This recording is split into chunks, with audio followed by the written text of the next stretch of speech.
hello there. Remember what I said in my limited chamber review that I was locked in for this WrestleMania build-up? Yeah, take everything back.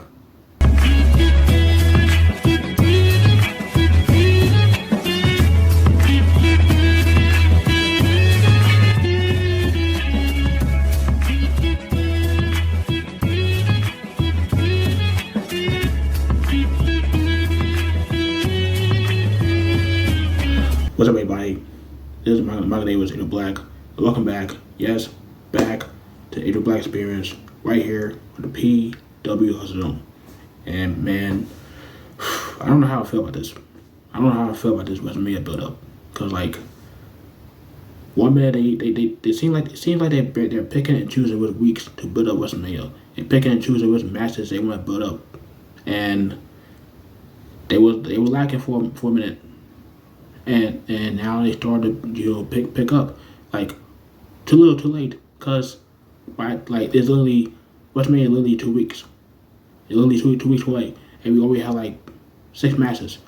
It was 7, but we gotta talk about why it's not seven anymore.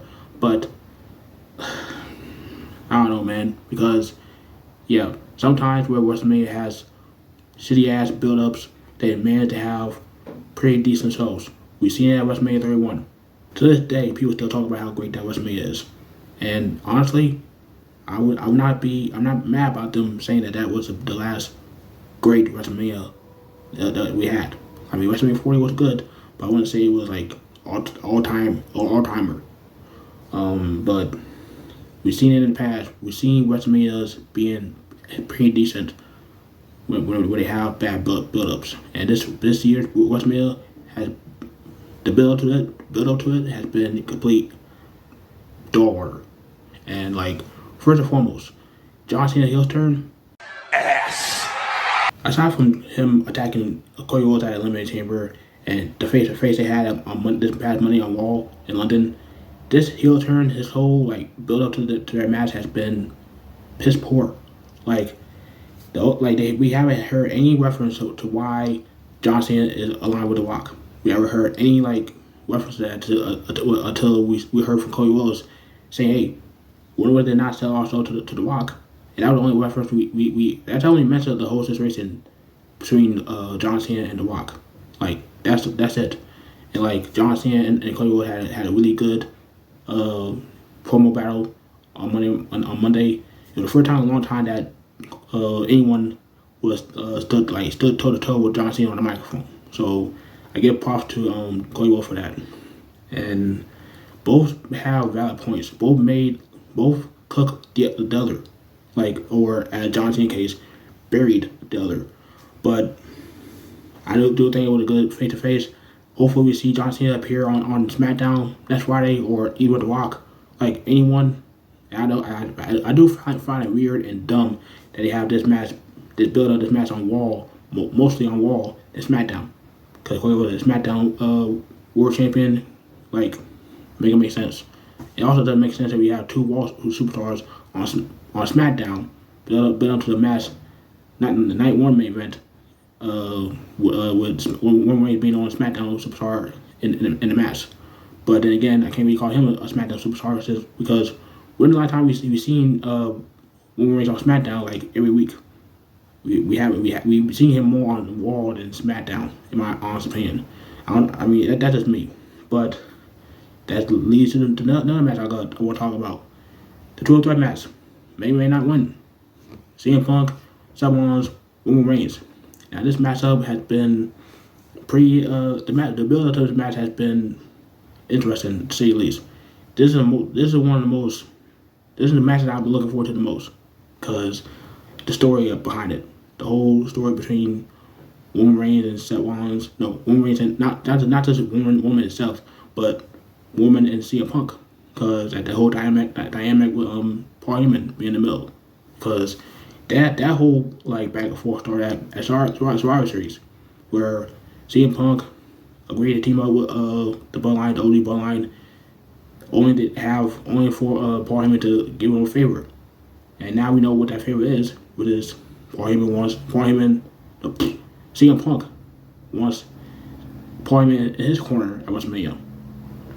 And Roman Reigns like, hey, like, tell this guy no. Tell this guy no. This is like, tell him no. Plain and simple.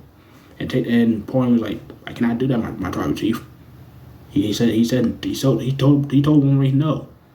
And like Roman Reigns, dude, you may be the OTC, you may be the tribal chief, you may be one of the greatest wrestlers of all time in this generation, but you're also a dumbass because the signs were there.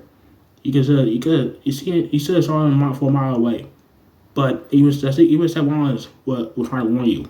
You know the guy that you hate for so many years for breaking up the Shield and then the whole that group. He's trying to tell you for years that this guy was a snake. This guy was a piece of shit. You didn't listen. Now what we learned, woman, because I have a feeling that this guy got turn on you and betray you at WrestleMania. And if it does happen, I'll be surprised. Or we might see Paul Heyman turn on CM Punk and like I don't know. I do know this. Seth Rollins being an odd man out may be a good thing for him because he might come in and sneak a win from either Punk or Woman because that they go back and forth, and someone got probably gonna still win. But again, I gotta go more in depth in these matches when I do my predictions in a week or two. But I do think that match is gonna be a really good match. It's gonna be a really good story between Punk and Rollins, Punk and Reigns, and it's just like it's gonna be a really good match. And again, CM Punk main event WrestleMania, congratulations. But I also think I also go and call him a hypocrite because it's the same thing he said to MJF a few years ago. Now the same thing what you said to MJF, you're basically saying to yourself. Cause now you gonna be main event, but I want to give a free half off extravaganza, and let's hope you don't get released in the next few years and go back to AEW or grind back over there to AEW. But I just think it's hypocritical that he said that shit and he made WrestleMania. Also, talk about hypocrites.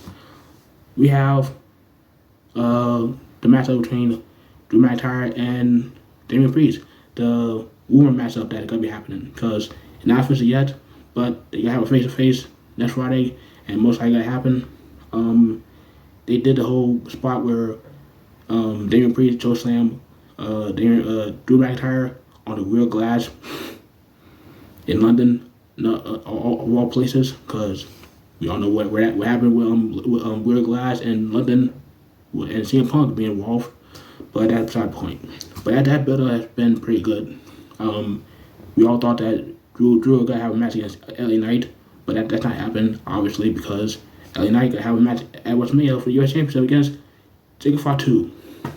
Because Jacob Fatu won a last man standing match last night, being Braun Strowman. He would have a match against LA Knight at WrestleMania, and LA Knight, all I gotta say is this: you are cook. Let's talk about the KO news, because yesterday before SmackDown, the news broke on social media that Kevin Owens was legit injured and he got knee surgery.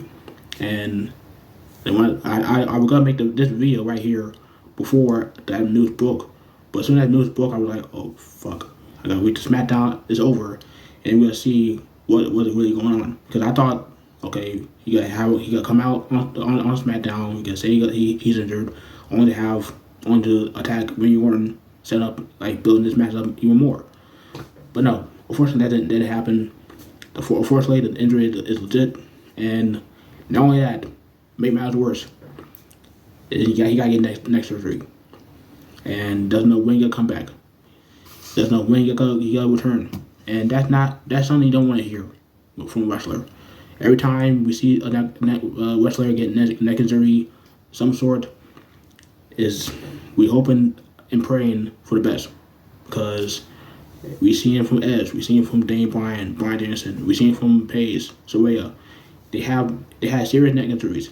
They had to retire for a long period of time. Doesn't come back even stronger. Well, maybe not Paige, but you get my drift. But I hope that KO comes back healthy and he gets speedy recovery.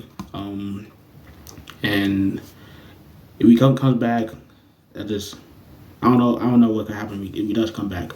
But I do know that Randy Orton is not gonna have a match with WrestleMania, which sucks because someone like Randy Orton deserves to be on the card before WrestleMania every year.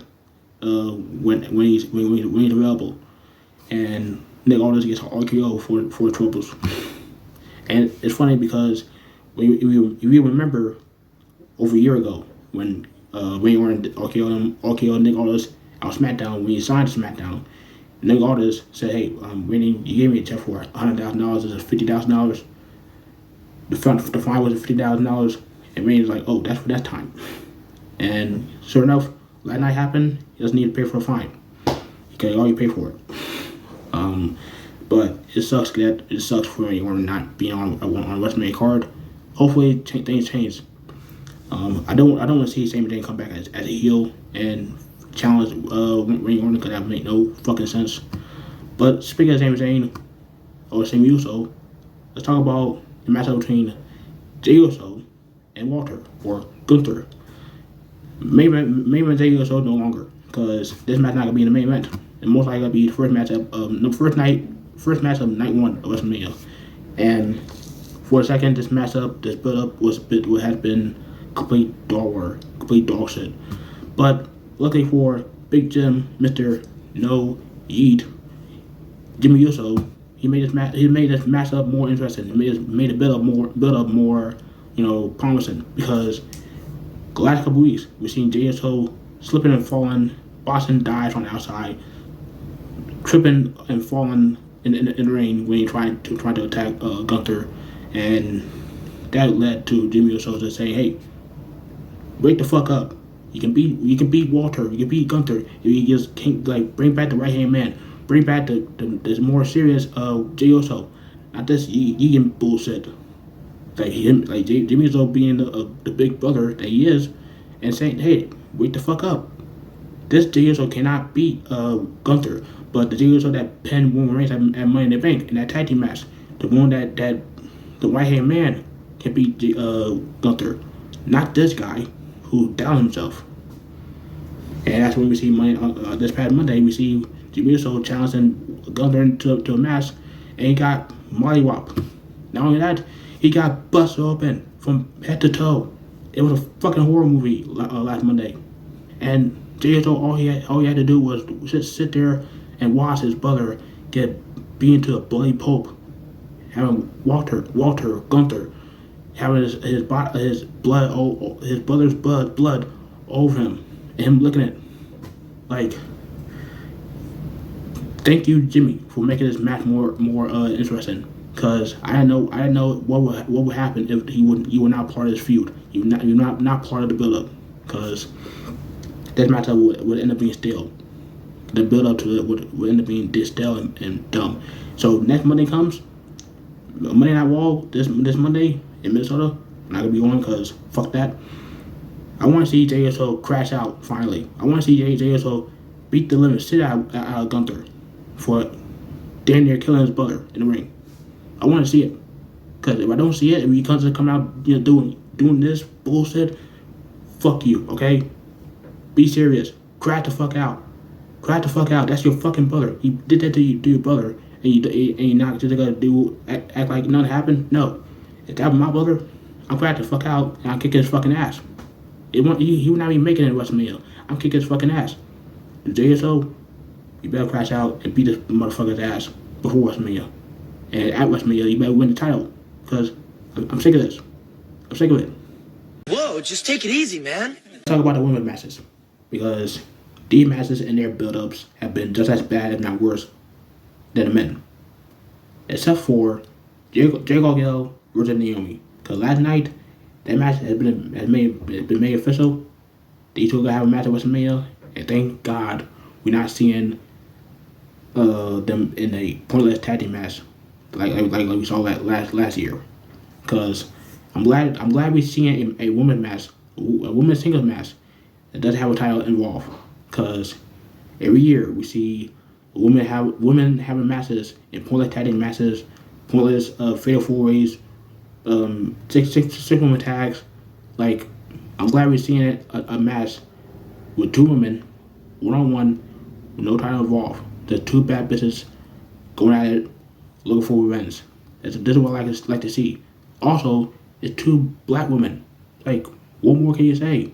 Two black talented women, one-on-one at WrestleMania. Like, this is great. This is gonna be a really good match, hopefully.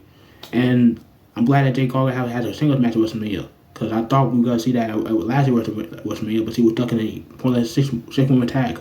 So I'm glad to see having a singles match. I'm glad Naomi having a match at WrestleMania, a singles match. So they're going to be great for both leagues. And also, we have the Door match. That not official yet, but the more I watch Monday Night Raw, the more I was just like, can we just get to WrestleMania already? Because I'm sick and tired of seeing Crybaby Rhea Ripley being a crybaby. Because she over here being mad at Bianca for no freaking reason. She lost the Women's World Championship clean. Because he took the eye off the ball. She took ESY lightly. And it cost her. So now, Bianca and Rhea going back and forth. Rhea is crying, bitching and moaning. Bianca just like saying, what did I do? I didn't do anything. You lost. And Io is getting disrespected by both Rhea and Bianca. It's like, dude, enough with the Io disrespect. I'm not gonna take it anymore. Like, I hope Io will change that WrestleMania, but it more likely gonna be Io Rhea Ripley or Bianca Belair winning that WrestleMania, which sucks. But because they really just gave her the belt because of this bullshit. And like, I hope she wins that WrestleMania. That's all I'm gonna say. I hope she wins.